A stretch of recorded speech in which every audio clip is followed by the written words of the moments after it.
comment je suis trop contente de vous faire une vidéo, vous savez pas à quel point. Coucou mes stars, j'espère que vous allez toutes et toutes super bien, moi ça va, alhamdoulilah. J'espère que vous avez passé de bonnes vacances, on est début septembre, ça y est. Les vacances c'est fini, la reprise bah c'est maintenant. J'espère en tout cas que vous avez passé de belles vacances, n'hésitez pas à me dire ce que vous avez fait. Alors aujourd'hui c'est une vidéo assez particulière, je vais vous expliquer pourquoi. Parce que d'habitude on aime bien dire ça au pif et tout, mais là il y a une vraie raison. C'est que j'avais posté une vidéo sur YouTube il y a quelques semaines. La vidéo c'était comment trouver un job étudiant. Dans cette vidéo je partageais les jobs étudiants que j'avais fait, enfin tous les travaux que j'avais fait, et donc du coup c'était un peu pour donner des idées aux personnes qui souhaiteraient avoir un travail à côté des études, pour les jeunes qui ont envie de démarrer une activité professionnelle, etc., etc. Et du coup cette vidéo j'ai pas pu vous la poster parce qu'elle était trop longue pour un format short. Si ça vous intéresse n'hésitez pas à aller voir, elle est sur TikTok. Suite aux nombreuses questions, suite à un peu cet engouement que la vidéo a pris, je me suis dit pourquoi pas me poser, vous faire un format plus long pour YouTube, vous expliquer plus dans les détails du coup les métiers que j'ai pu faire, mais également vous donner des conseils pour pouvoir en trouver. Du coup j'espère sincèrement que cette vidéo va vous plaire,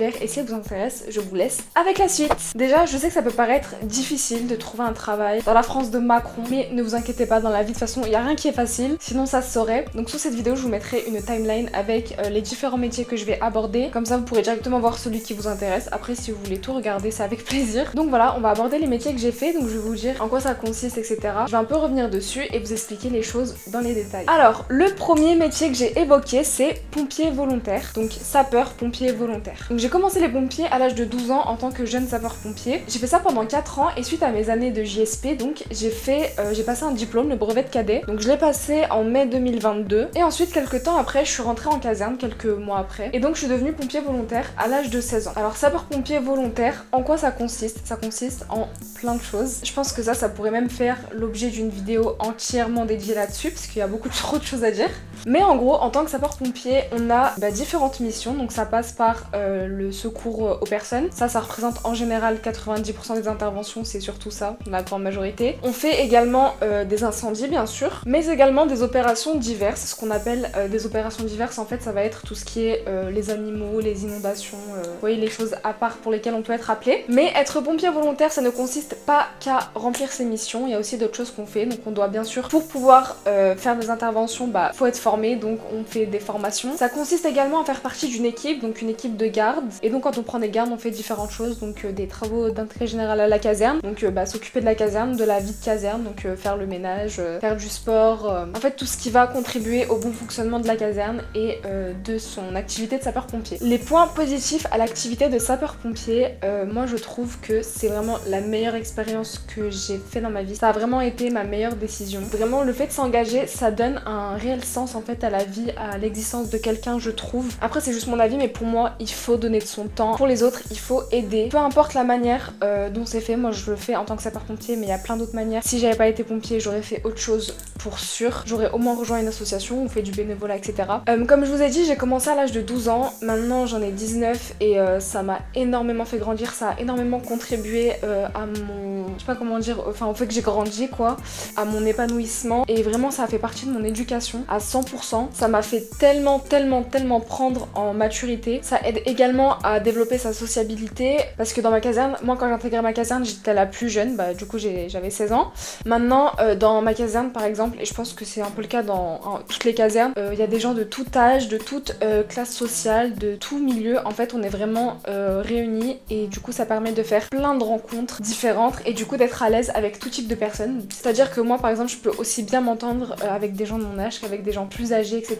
Et ça je trouve vraiment que c'est un bénéfice. Ça met en œuvre en fait son sens du service, comme je vous ai dit, et c'est vraiment une expérience humaine et avant tout personnelle, parce que ça fait énormément travailler sur son courage, le fait de se surpasser, de se challenger, et ça t'apprend également à travailler en équipe. Ça c'est super important. Ensuite, même si je vous ai donné les points positifs, bien sûr ce n'est pas tout beau tout rose, il y a beaucoup de choses à prendre en compte avant de s'engager. Déjà la première chose du coup, c'est un engagement qui est chronophage, c'est-à-dire que ça prend beaucoup de temps. Donc avant de vouloir rentrer en caserne et de tenter l'expérience, faut vraiment prendre en compte le fait que ça va demander du temps, parfois des sacrifices, parfois tu vas avoir envie de te poser, de te faire je sais pas, une soirée chill, un repas de famille, et il y a des moments où malheureusement ces moments-là tu ne vas pas pouvoir les faire parce que tu as des formations à faire, tu as ta garde à prendre, tu dois partir en intervention, ça demande beaucoup de temps. Donc avant de vous engager, soyez sûr que vous avez ce temps-là à consacrer à la caserne. C'est un élément très important point à prendre en considération. Ensuite, malgré tout ce que j'ai dit et toutes les éloges que j'ai fait de la vocation de sapeur-pompier,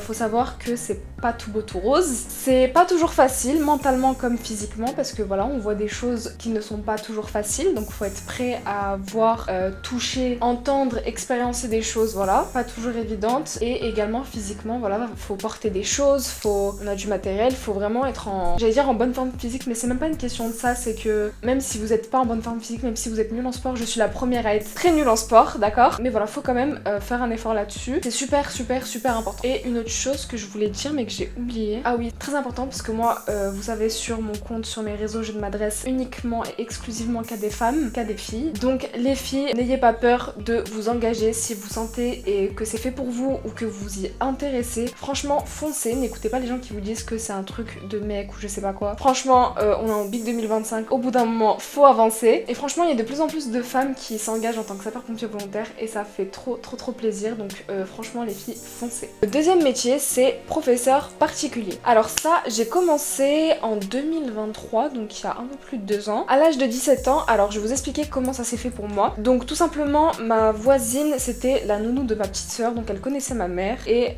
elle lui a dit qu'elle avait besoin d'une professeure particulière pour son enfant. Et donc c'est ma mère qui lui a dit, bah si tu veux, je peux te donner le contact de ma fille. Et donc c'est comme ça que j'ai fait sa connaissance et que du coup, je suis devenue professeur particulier. Donc je vous l'accorde, j'ai eu beaucoup de chance. C'est vraiment grâce à ma mère que j'ai pu faire ce travail. Je sais que j'ai reçu pas mal de questions à ce sujet-là, donc pour ce métier de professeur particulier, comment faire, etc., comment donner des cours particuliers. Je vais vous dire ça à la fin de la vidéo, ne vous inquiétez pas. Donc en quoi ça consiste? Très clairement, ça peut consister en plein de choses. Moi, ce que je faisais, c'est que du coup, je faisais de l'aide aux devoirs à mon élève, on va dire ça comme ça. Donc en fait, chaque semaine, ça pouvait être 1 à 2 fois par semaine, j'allais chez elle et du coup, sa mère, elle me montrait les devoirs qu'il y avait à faire, les points sur lesquels fallait travailler, etc. Et donc on voyait ça ensemble, donc on faisait ses devoirs. Ou des fois, quand j'avais pas beaucoup de devoirs, on travaillait sur d'autres points, on faisait autre chose, etc. Donc ça, comme je vous l'ai dit, je l'ai fait pendant ouais, un peu plus de 2 ans du coup. Franchement, je kiffe faire ça. Surtout la petite avec qui du coup je fais ça, je la kiffe. On s'entend trop bien, c'est comme ma petite sœur, vraiment. On travaille mais comme on s'entend bien, du coup ça se passe bien, c'est pas un cours vraiment sévère, etc. Du coup, les points positifs pour moi dans cette expérience, déjà ça a été que c'est hyper flexible. C'est vraiment chaque semaine je me calais avec ma voisine et on se donnait rendez-vous en fonction de ses dispos et des miennes. C'est un travail en soi qui est super facile et qui est pas du tout épuisant physiquement, parce que t'es juste assis sur une chaise avec un enfant que tu dois aider. Donc franchement, physiquement, on a vu beaucoup pire comme travail. Et pour les personnes qui sont très sociables ou qui aiment les enfants, franchement c'est le truc à faire. Ou même si vous avez pas trop cet affect là mais que vous avez justement envie de travailler sur ça, bah foncez. Pour les points négatifs, franchement je sais pas trop. En vrai, je dirais qu'au début c'est un peu compliqué de trouver ses marques, etc. Quand tu connais pas l'enfant, quand tu connais pas la personne et tout. Donc au début il y a un peu un temps d'adaptation à avoir, mais ça c'est comme dans tous les métiers en vrai, j'ai envie de dire. Parfois on peut un peu se mettre la pression. Je sais que moi des fois je me mettais la pression sur du coup la qualité de mes cours sur après les notes qu'elle allait avoir, etc.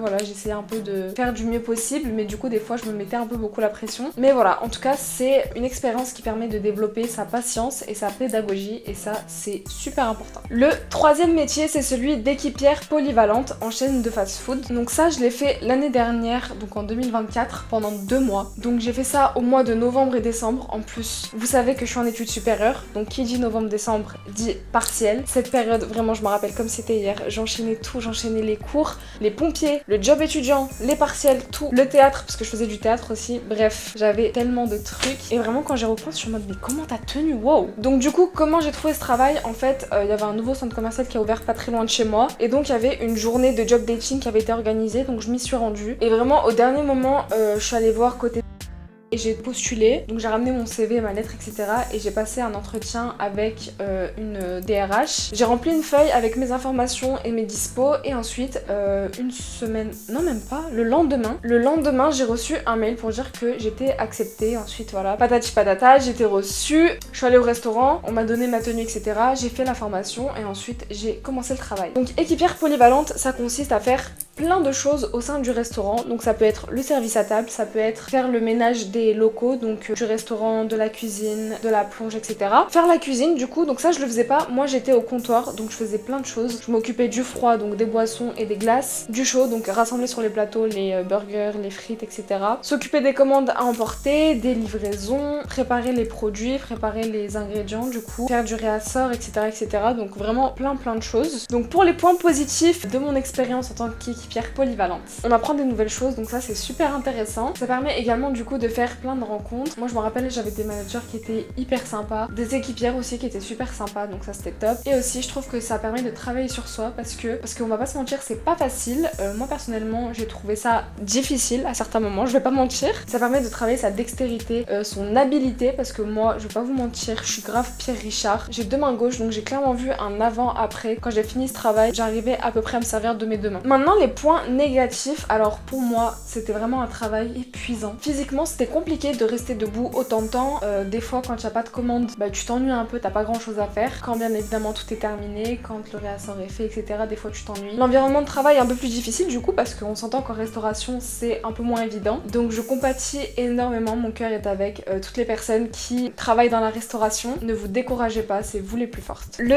quatrième métier, celui de conseillère de vente. Donc j'ai fait ça pendant cette année, du coup j'ai fait ça pendant un mois, donc le mois de mai 2025. Ensuite j'ai travaillé là-bas pendant 2 semaines, non 4, non 2 semaines, oh je sais plus. Bref, pendant un petit peu de temps. Le mois de mai 2025 c'était dans le cadre de mon stage. Donc comme vous le savez ou pas, je suis en BUT Tech Deco et donc l'année dernière j'étais en première année et en première année on devait faire un stage de vente et donc c'était vraiment le but du stage d'être conseillère de vente, donc c'est ce que j'ai fait. Donc je suis allée voir au magasin directement, j'ai demandé si c'était possible de faire mon stage là-bas et ils m'ont pris direct. Donc ça j'ai vraiment eu trop de chance.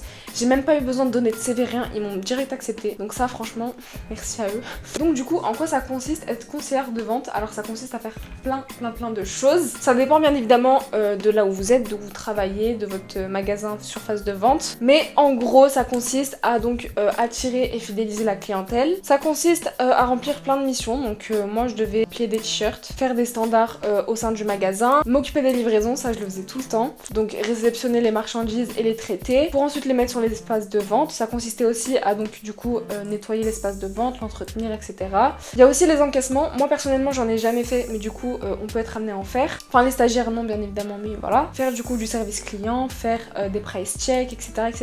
Faire des étiquetages, enfin bref, plein de choses. Donc franchement j'ai trop aimé faire ça. J'étais dans un environnement que je kiffais de fou. Je me sentais bien déjà parce que tout ce qui est vêtements, chaussures et tout, je kiffe ça à mort. Du coup j'étais vraiment trop investie. J'adore conseiller les clients. J'adore en fait tout, vraiment tous les aspects du métier. Il n'y a rien que je n'aime pas. Genre vraiment tout, que ce soit folder les t-shirts, que ce soit faire les livraisons, que ce soit faire du service client, que ce soit faire du standard, bref, tout. J'ai trop kiffé. En plus de ça j'avais une trop bonne équipe. Mais vraiment, ça franchement on va pas se mentir, ça aide beaucoup parce que je sais qu'il y a des gens qui ont des mauvaises expériences, etc. parce que ils ont des mauvaises équipes où ça se passe mal et tout. Moi franchement ce n'était pas du tout mon cas. Ensuite du coup le seul point négatif que je donnerais, mais franchement c'est juste que du coup comme pour équipière polyvalente, parfois c'est un peu compliqué de rester debout longtemps. Mais après ça c'est tout. Dernier métier, et celui-là c'est vraiment mon préféré de l'amour, de la mort, de tout, c'est animatrice en centre de loisirs. Donc j'ai commencé l'été dernier, je faisais des animations de rue et ensuite sur les différentes vacances j'étais au centre de loisirs. Du coup je m'occupais des enfants de différentes tranches d'âge. Du coup en quoi ça consiste? Ça consiste tout simplement à accueillir les jeunes et à leur faire passer les meilleures vacances de leur vie. Bon vous m'avez compris. Du coup faut qu'on organise des activités, faut qu'on les accompagne sur les activités qui sont prévues. Faut surtout, et ça c'est la chose la plus importante, c'est donc les encadrer, les surveiller et veiller à leur sécurité. Ça c'est vraiment le plus important. Point positif, ça fait travailler ta créativité énormément, ton sens des responsabilités, ça ce n'est pas négligeable du tout. Moi personnellement j'aime beaucoup les enfants, etc. Donc vraiment j'aime beaucoup trop m'occuper d'eux au centre, etc. Faire des activités, oh il y avait beaucoup de etc. dans ma phrase. Bref, les choses à prendre en compte, c'est hyper important, faut bien savoir contrôler son autorité. Ça demande beaucoup de patience et d'énergie, faut toujours être à l'affût, ne jamais les perdre d'une semelle, c'est très important. Maintenant que je vous ai donné des idées de travail, on va voir comment en trouver. On s'entend, trouver du travail et surtout un job étudiant, c'est vraiment les Hunger Games. Mais je suis là pour vous donner toutes les choses qui m'ont aidé et qui j'espère vont vous aider aussi. La première chose à faire, la plus importante, si vous voulez un travail, faites un CV. C'est hyper important de faire un beau CV, même s'il n'est pas rempli énormément, faut qu'il soit beau, qu'il puisse se distinguer distinguer, qui puisse vraiment stick out, qu'on puisse vraiment le distinguer et dire ok. Faut vraiment qu'il capte l'attention, tu vois. Votre CV doit faire la différence, mais surtout, vous devez faire la différence. C'est super important. Personnellement, et justement, c'est ça qui m'a énormément aidé, c'est que tous les travaux que je vous ai énoncés, bien sûr, ils figurent sur mon CV et du coup, je me distingue énormément parce que à mon âge, il y a très peu de personnes qui ont tout ça sur leur CV. Il y a très peu de personnes qui ont été pompiers volontaires, conseillères de vente, équipières polyvalentes, animatrices et professeurs particuliers. En plus de ça, tous ces métiers, ça réunit des compétences différentes et du coup, en fait, ça vous permet de faire n'importe quoi parce que du coup, vous avez énormément de compétences à offrir aux entreprises. Mais je vous vois venir, les filles, vous allez me dire oui, mais moi je suis débutante, j'ai jamais travaillé, etc. J'ai jamais rien fait. C'est ok d'être débutante, c'est normal. Je vous rassure, quand j'ai commencé, mon CV n'était pas du tout rempli comme ça. Au contraire, il était vide. En plus, il y a pas longtemps, je suis retombée sur mon tout premier CV, vraiment à l'ancienne. Franchement, il y avait pas grand chose à lire, quoi. Il y avait 2 mots qui se couraient après. Donc, on se décourage pas, les filles. C'est normal de ne pas avoir beaucoup d'expérience quand on commence. Encore plus quand vous avez des jeunes âges. Bref, vous m'avez compris. Et justement, quand vous présentez votre CV à une entreprise, c'est ça que vous cherchez, de l'expérience. Et en plus de ça, le nombre d'entreprises qui recrutent sans expérience, il y en a vraiment plein. Donc vous pourrez tout à fait trouver votre compte. Personnellement, ce que je vous conseille, c'est de toujours avoir votre CV de près sur vous, en numérique et en papier. Personnellement, quand je vais à l'école, etc., j'ai toujours une pochette avec mon CV. Et du coup, sur mon téléphone, ma tablette et mon ordinateur, j'ai toujours mon CV avec moi, pareil. On sait jamais s'il y en a besoin et je vous assure que ça m'a servi plusieurs fois de l'avoir directement sur moi. Pour ce qui est de trouver, du coup, un job étudiant ou un travail, premièrement, du coup, c'est un peu un réflexe qu'on a, c'est de regarder dans des sites spécialisés. Donc personnellement, j'utilise France Travail et Hello Work, mais je sais qu'il y en a plein, genre Student Job, etc. Donc je vous conseille vivement d'aller d'abord regarder dessus. Vous pouvez rentrer vos paramètres, etc. et donc regarder s'il y a des contrats ou des offres qui vous intéressent et donc pourquoi pas postuler directement sur le site. Soyez à l'affût de partout, dans les magasins, dans les boulangeries, dans les endroits partout. Il y a souvent des annonces qui sont postées, même sur les réseaux sociaux, telle entreprise recrute, etc.